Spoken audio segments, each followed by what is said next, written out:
पुढची बातमी पाहूयात। महाविकास आघाडीच्या आंदोलनाचे आता हवास गेले, कारण शरद पवार मवियाच्या शिष्टमंडळातून आता बाहेर पडलेले आहेत, जाणार नाहीयेत ते आजच्या या सगळ्या भेटीमध्ये। पूर्वनियोजित कार्यक्रमामुळे पवारांनी आता पुढे जाण्यास नकार दिलेला आहे।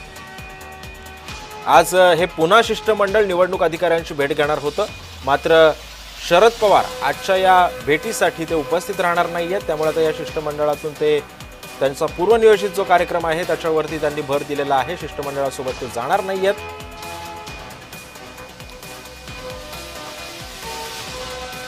आणि या संदर्भामध्ये बोलण्यासाठी आमचे प्रतिनिधी महेंद्र जोईल सध्या आपल्या सोबत आहेत। महेंद्र, मला सांग, आता कालच या सगळ्या शिष्टमंडळानं एक भेट घेतली, निवडणूक अधिकाऱ्यांसमोर आपलं म्हणणं जे काय होतं ते मांडलेलं होतं, आणि आज मवियाची एक पत्रकार परिषद सुद्धा होईल असं सुद्धा बोललं जातंय। मात्र शरद पवारच आज या पत्रकार परिषदेला आणि या एकंदरीत भेटीसाठी नसणार आहेत। कसा इम्पॅक्ट पडू शकतो या शिष्टमंडळावरती आता?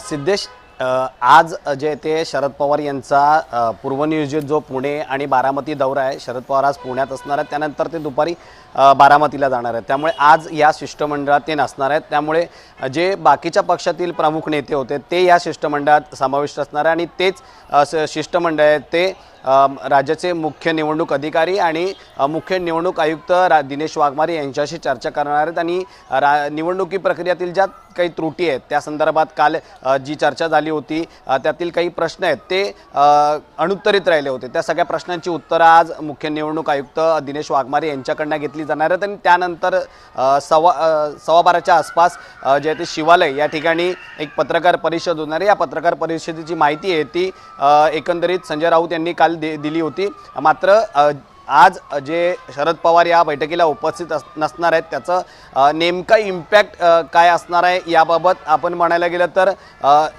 शरद पवारांचा आजचा दौरा आहे, त्यामुळे शरद पवार त्या दौऱ्याला पूर्वनियोजित दौरा असल्यामुळे ते या शिष्टमंडळात समाविष्ट होऊ शकणार नाहीत। त्यामुळे या बाकीचे नेते आहेत ते प्रामुख्याने सगळे प्रश्न आहेत ते या शिष्टमंडळाकडून विचारले जाणार आहेत निवडणूक आयुक्तांना दिनेश वाघमारे यांना। त्यामुळे दिनेश वाघमारे आणि यांची चर्चा आहे या संदर्भात जी काही माहिती असेल ती पत्रकार परिषदेतून जे ती शिवालय येथे होणाऱ्या पत्रकार परिषदेतून माहिती मिळेल। मात्र एकंदरीत जी आज शरद पवार त्यांच्या कामामुळे ते आज या दौऱ्या जे ते शिष्टमंडळाला भेट नसणार आहेत, त्यामुळे नेमकं असं नाही सांगू शकत आपण की त्याचा प्रभाव काय पडेल। मात्र त्यांचा पूर्वनियोजित दौरा होता, त्यामुळे ते या शिष्टमंडळात नसणार आहेत। बरं, नक्कीच महेंद्र, धन्यवाद तुम्ही दिलेल्या अधिक माहितीबद्दल।